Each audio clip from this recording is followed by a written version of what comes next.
ಚೋರ್ಲಾ ಘಾಟ್ ಕರ್ನಾಟಕ, ಗೋವಾ ಮತ್ತು ಮಹಾರಾಷ್ಟ್ರದ ಗಡಿ ಭಾಗದಲ್ಲಿರೋ ಒಂದು ದಟ್ಟ ಕಾಡು.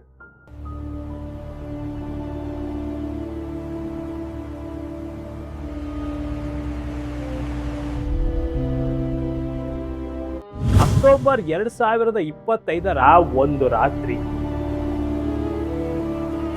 ಆ ಮಂಜು ಕವಿದ ಹಾದಿಯಲ್ಲಿ ಎರಡು ಕಂಟೈನರ್ಗಳು ಸಾಗುತ್ತಿತ್ತು. ಆದ್ರೆ ಆ ಎರಡು ಕಂಟೈನರ್ಗಳು ತಮ್ಮ ಗಮ್ಯ ಸ್ಥಾನವನ್ನ ತಲುಪಲೇ ಇಲ್ಲ. ಬರೋಬ್ಬರಿ 400 ಕೋಟಿಯ ನಗದು ಅಕ್ಷರಶಃ ಗಾಳಿಯಲ್ಲಿ ಕರಗಿ ಹೋಯಿತು. ಇದು ಕೇವಲ ಒಂದು ದರೋಡೆ ಅಲ್ಲ, ಇದು ಅಕ್ರಮ ಹವಾಲ ಜಾಲ, ರಾಜಕೀಯ ದಾಳಗಳು ಮತ್ತು ಅಂಡರ್ವರ್ಲ್ಡ್ ನ ಒಂದು ಸಂಕೀರ್ಣವಾದ ಮಿಸ್ಟ್ರಿ. ಅಂದು ಆ ಕಾಡಿನಲ್ಲಿ ನಡೆದಿದ್ದೇನು, ಆ ಹಣ ಈಗ ಎಲ್ಲಿದೆ? ಇವತ್ತು ವಾಚ್ ಮಿಸ್ಟ್ರಿ ದುನಿಯಾದ ಈ ಎಪಿಸೋಡ್ ನಲ್ಲಿ ಈ ರಹಸ್ಯವನ್ನ ನಾವು ಹುಡುಕಲಿದ್ದೇವೆ.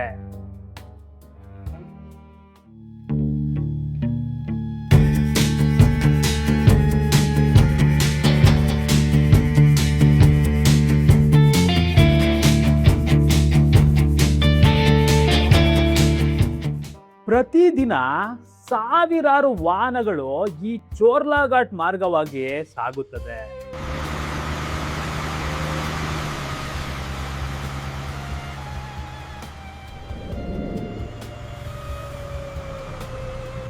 ಆದ್ರೆ ಆ ರಾತ್ರಿ ಸಾಗಿದ ಈ ಎರಡು ಕಂಟೈನರ್ಗಳು ಮಾತ್ರ ತುಂಬಾ ವಿಶೇಷವಾಗಿತ್ತು.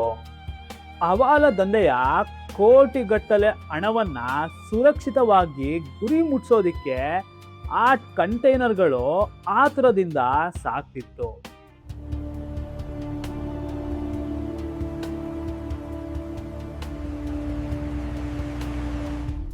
ಆದ್ರೆ ದಾರಿ ಮಧ್ಯಾಹ್ನ ಆ ಕಂಟೈನರ್ಗಳು ಮರೆಯಾದವು. ಈ ಪ್ರಕರಣದ ವಿಶೇಷತೆ ಏನಂದ್ರೆ, ಹಣ ಕಳ್ಕೊಂಡ ಯಾರೂ ಕೂಡ ಪೊಲೀಸ್ ಮುಂದೆ ಬಂದು ಕಂಪ್ಲೇಂಟ್ ಕೊಡ್ಲಿಲ್ಲ.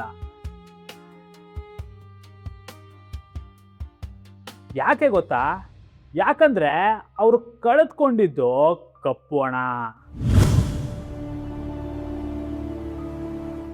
ಕಾನೂನಿನ ವ್ಯಾಪ್ತಿಯಲ್ಲಿ ದೂರು ನೀಡಿದ್ರೆ ಅವರ ಆರ್ಥಿಕ ಸಾಮ್ರಾಜ್ಯದ ಬಣ್ಣ ಬಯಲಾಗುತ್ತೆ ಎಂಬ ಭಯ ಅವರಿಗೆ ಇತ್ತು ಅನ್ಸುತ್ತೆ. ಅಪರಾಧಿಗಳಿಗೆ ಇದೇ ದೊಡ್ಡ ಅಸ್ತ್ರವಾಯಿತು.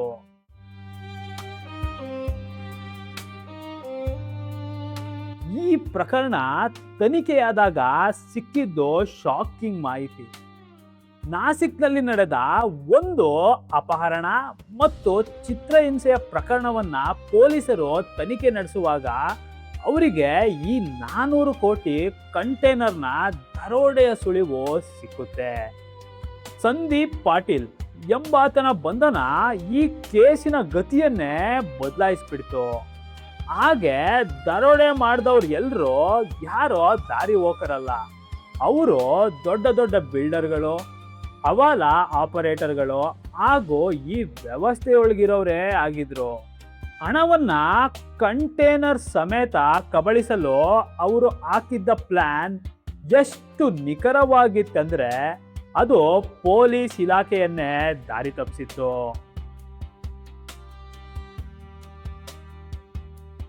ಈ 3 ರಾಜ್ಯದ ಗಡಿ ಭಾಗವನ್ನ ದರೋಡೆಕೋರರು ಯಾಕೆ ಆರಿಸ್ಕೊಂಡ್ರು? ಯಾಕಂದ್ರೆ ಇಲ್ಲಿರೋ ನ್ಯಾಯ ವ್ಯಾಪ್ತಿ ಹಾಗೂ ಭೌಗೋಳಿಕ ಪರಿಸ್ಥಿತಿ ಈ ತನಿಖೆಯನ್ನ ಬಹಳ ಕಷ್ಟಕರವಾಗಿಸುತ್ತೆ. ಒಂದು ರಾಜ್ಯದ ಪೊಲೀಸರು ತನಿಖೆ ಶುರು ಮಾಡಿದ್ರೆ ಕಳ್ಳರು ಇನ್ನೊಂದು ರಾಜ್ಯಕ್ಕೆ ಜಿಗಿತಾರೆ. ಇದು ಕೇವಲ ಒಂದು ದರೋಡೆ ಅಲ್ಲ, ಇದು ದೇಶದ ಆರ್ಥಿಕ ವ್ಯವಸ್ಥೆಗೆ ಬಿದ್ದ ಒಂದು ದೊಡ್ಡ ಕನ್ನ. 400 ಕೋಟಿ ರೂಪಾಯಿ ಮಾರ್ಕೆಟ್ಗೆ ಬಂದ್ರೆ ಏನಾಗ್ಬೋದು ಅಂತ ಯೋಚನೆ ಮಾಡಿ. ಈ ಹಣ ರಾಜಕೀಯ ಪಕ್ಷಗಳ ನಿಧಿಯಾಗಿರ್ಬೋದಾ, ಅಂಡರ್ ವರ್ಲ್ಡ್ ಡಾನ್ಗಳ ನಡುವೆ ನಡೀತಿರೋ ಯುದ್ಧ ಆಗಿರ್ಬೋದಾ? ಇವತ್ತಿಗೂ ಪೊಲೀಸರು ಈ ಹಣ ಎಲ್ಲಿದೆ ಅಂತ ತನಿಖೆ ನಡೆಸೋದಿಕ್ಕೆ ಹರಸಾಹಸ ಪಡ್ತಿದ್ದಾರೆ. ಹಾಗೆ ಈ ಹಣ ಈಗ ಎಲ್ಲಿದೆ, ಯಾರ ಬಳಿ ಇದೆ ಎಂಬುದು ಇವತ್ತಿಗೂ ಒಂದು ದೊಡ್ಡ ಮಿಸ್ಟ್ರಿಯಾಗೆ ಉಳಿದಿದೆ.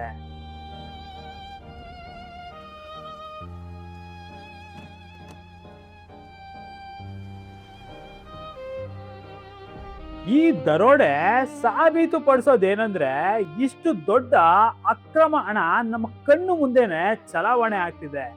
ಹಾಗೆ ಕ್ಷಣಾರ್ಧದಲ್ಲಿ ಅದು ಮಾಯ ಆಗ್ತಿದೆ. ಸಿಸ್ಟಮ್ ನಲ್ಲಿರೋ ಲೂಪ್ ಹೋಲ್ಗಳು ಪ್ರಭಾವಿ ರಾಜಕಾರಣಿಗಳಿಗೆ ಕೊಡ್ತಾ ಇರೋ ರಕ್ಷಣೆ ಹಾಗೂ ಹಣದ ಮೇಲಿರೋ ಮೋಹ ಈ ಕೃತ್ಯದ ರಿಯಲ್ ಎನರ್ಜಿ ಆಗಿದೆ. ಹಾಗೆ ಚಾರ್ಲಾ ಘಾಟಿನ ಮಂಜಿನ ಹಿಂದೆ ಅಡಗಿರೋ ಈ ಸತ್ಯ ಇವತ್ತಿಗೂ ದೊಡ್ಡ ಮಿಸ್ಟ್ರಿಯಾಗೆ ಉಳಿದಿದೆ.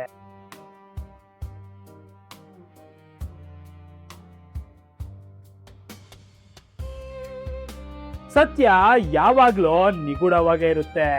ಅದನ್ನ ಹುಡ್ಕೋದು ನಮ್ಮ ಕೆಲಸ.